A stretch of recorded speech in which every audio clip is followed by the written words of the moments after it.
आदित्याय भास्कराय नमः।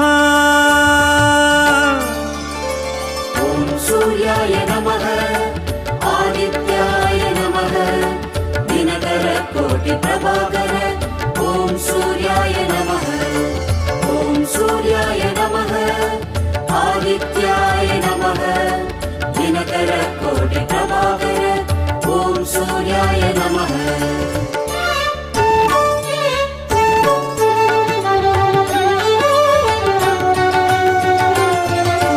ततो युद्ध परिश्रान्तं समरे चिन्तया स्थितं रावणं चाक्रतो दृष्ट्वा युद्धाय समुपस्थितम्।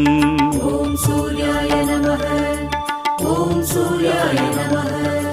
ततो युद्ध परिश्रान्तं समरे चिन्तया स्थितं रावणं चाग्रतो दृष्ट्वा युद्धाय समुपस्थितम्। दैवतैश्च समागम्य द्रष्टुमभ्यागतो रणम् उपागम्य ब्रवीद्रामम् अगस्त्यो भगवान् ऋषिः। ॐ सूर्याय नमः आदित्याय नमः दिनकर कोटि प्रभाकर ॐ सूर्याय नमः। ॐ सूर्याय नमः आदित्याय नमः दिनकर कोटि प्रभाकर ॐ सूर्याय नमः।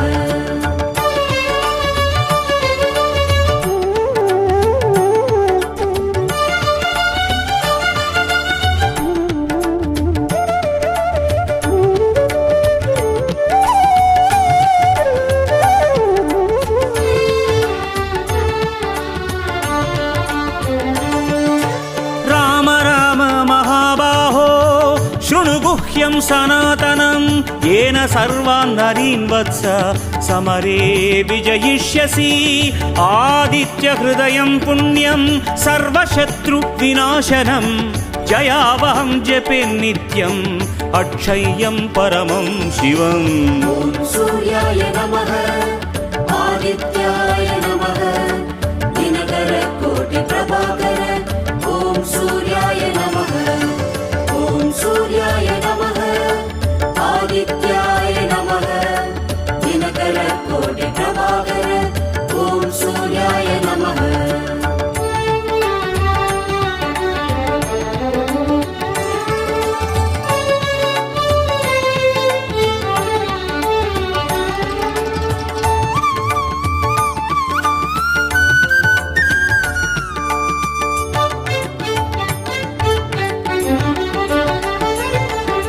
सर्वमङ्गलमाङ्गल्यं सर्वपापप्रणाशनं चिन्ताशोकप्रशमनम् आयुर्वर्धनमुत्तमम्। रश्मिमन्तं समुद्यन्तं देवासुरनमस्कृतं पूजयस्व विवस्वन्तं भास्करं भुवनेश्वरम्। ॐ सूर्याय नमः आदित्याय नमः दिनकर कोटि प्रभाकर ॐ सूर्याय नमः। ॐ सूर्याय नमः आदित्याय नमः दिनकर कोटि प्रभाकर ॐ सूर्याय नमः।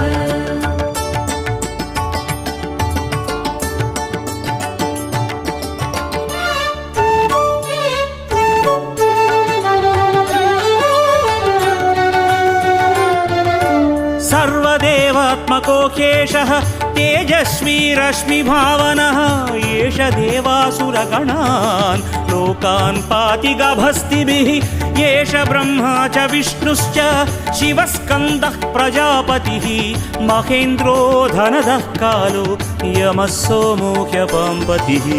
ॐ सूर्याय नमः आदित्याय नमः दिनकर कोटि प्रभाकर ॐ सूर्याय नमः। ॐ सूर्याय नमः आदित्याय नमः दिनकर कोटि प्रभाकर ॐ सूर्याय नमः।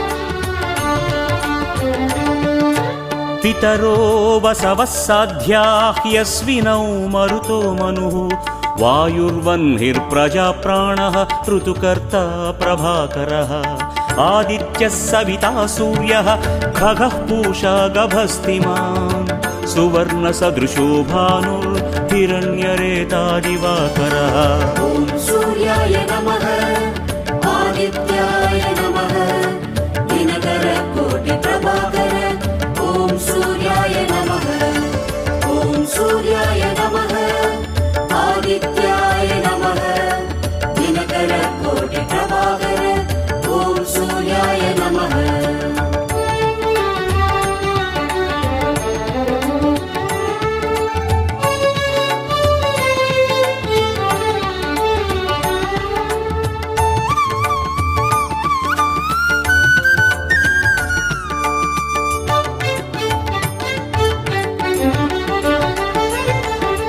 हरिदश्वः सहस्रार्चिः सप्तसप्तिर्मरीचिमान् तिमिरोन्मथन शम्भुस्त्वष्ट मार्ताण्ड अंशुमान् हिरण्यगर्भः शिशिरः तपनो भास्करो रविः अग्निगर्भोदितेः पुत्रः सङ्गः शिशिरनाशनः ॐ सूर्याय नमः आदित्याय नमः दिनकरकोटिप्रभाकर ॐ सूर्याय नमः ॐ सूर्याय नमः आदित्याय नमः दिनकरकोटिप्रभाकर ॐ सूर्याय नमः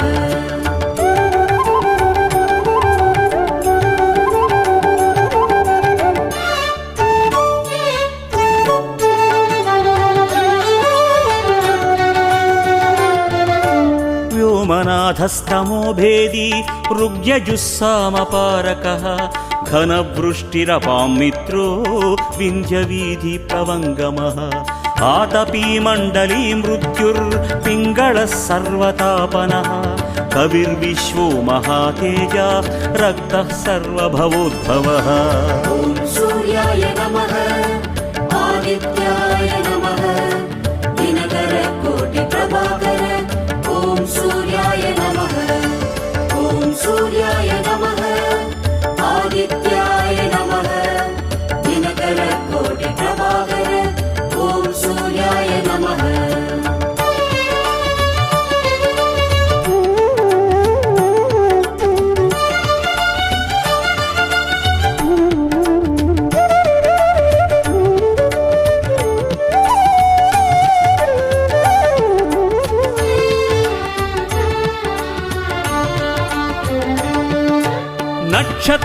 नक्षत्रग्रहताराणाम् अधिपो विश्वभावनः तेजसामपि तेजस्वी द्वादशात्मन्नमोऽस्तु ते नमः पूर्वाय गिरये पश्चिमायात्रये नमः ज्योतिर्गणानां पतये दिनाधिपतये नमः ॐ सूर्याय नमः आदित्याय नमः दिनकरकोटिप्रभाकर ॐ सूर्याय नमः ॐ सूर्याय नमः आदित्याय नमः दिनकरकोटिप्रभाकर ॐ सूर्याय नमः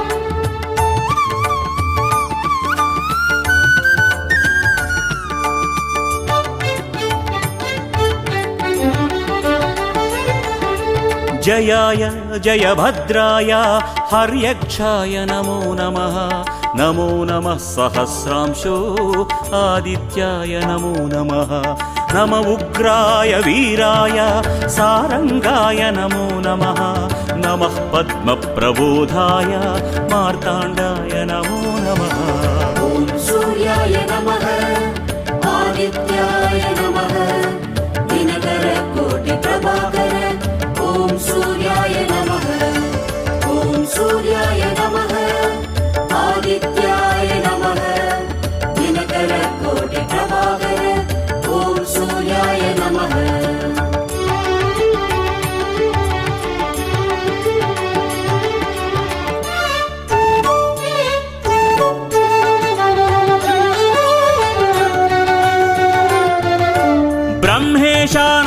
शान्त्येशाय सूर्यायादित्यवर्चसे भास्वते सर्वभक्षाय रौद्राय वपुषे नमः तमोघ्नाय हिमघ्नाय शत्रुघ्नायामितात्मने कृतघ्नघ्नाय देवाय ज्योतिषां पतये नमः।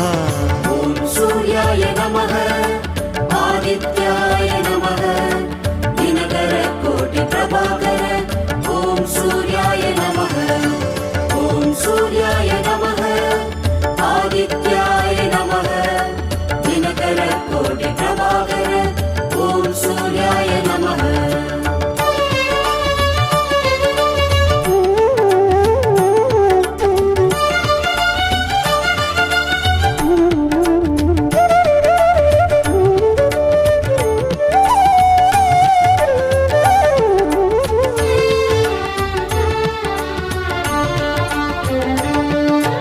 तप्तचामिकराभाय वह्नये विश्वकर्मणे नमस्तमोऽभिनिघ्नाय रुचये लोकसाक्षिणे नाशयत्येष वैभूतं तदेव सृजति प्रभुः पायत्येष तपत्येष वर्षत्येष गभस्तिभिः। ॐ सूर्याय नमः आदित्याय नमः दिनकरकोटिप्रभाकर ॐ सूर्याय नमः ॐ सूर्याय नमः आदित्याय नमः दिनकरकोटिप्रभाकर ॐ सूर्याय नमः।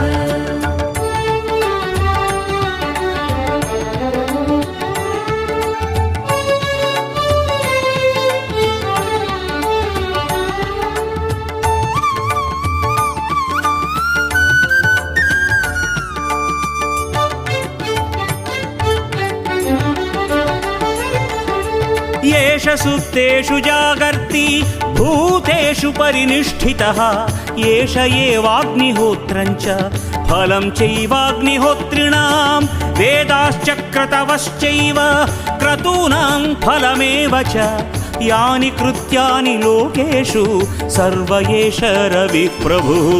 ॐ सूर्याय नमः आदित्याय नमः दिनकरकोटिप्रभाकर ॐ सूर्याय नमः ॐ सूर्याय नमः आदित्याय नमः दिनकरकोटिप्रभाकर ॐ सूर्याय नमः।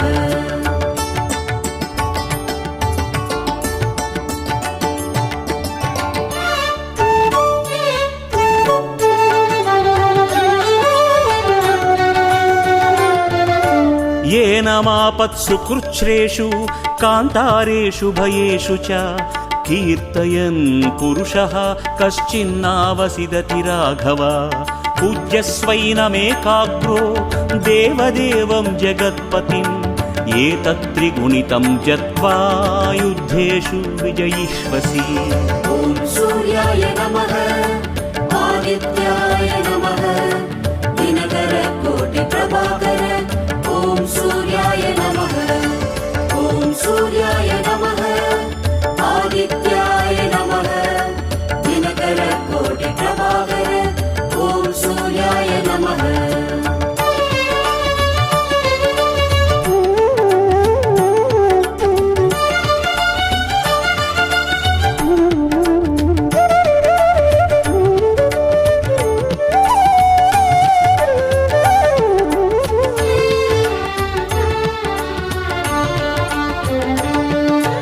अस्मिन् क्षणे महाबाहो रावणं त्वं वधिष्यसि एवमुक्त्वा तदागस्त्यो जगाम च यथागतम् एतच्छ्रुत्वा महातेज नष्टशोको भवत्तदा धारयामास सुप्रीतो राघवः प्रयतात्मवान्। ॐ सूर्याय नमः आदित्याय नमः दिनकरकोटिप्रभाकर ॐ सूर्याय नमः ॐ सूर्याय नमः आदित्याय नमः दिनकरकोटिप्रभाकर ॐ सूर्याय नमः।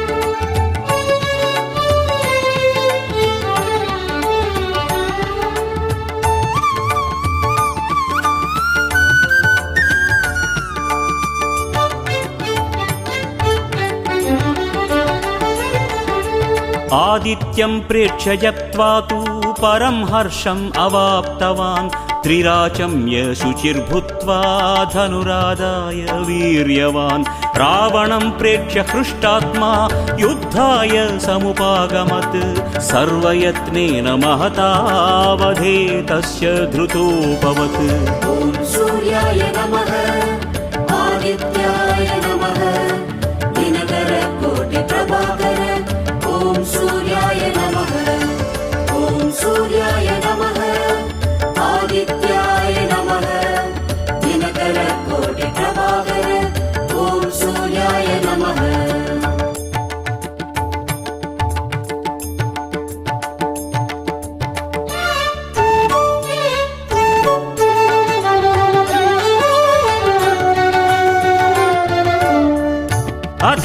अधरविरवदन्निरीक्ष्य रामम् मुदितमनाः परमं प्रहुष्यमाणः निशिचरपति संक्षयं विदित्वा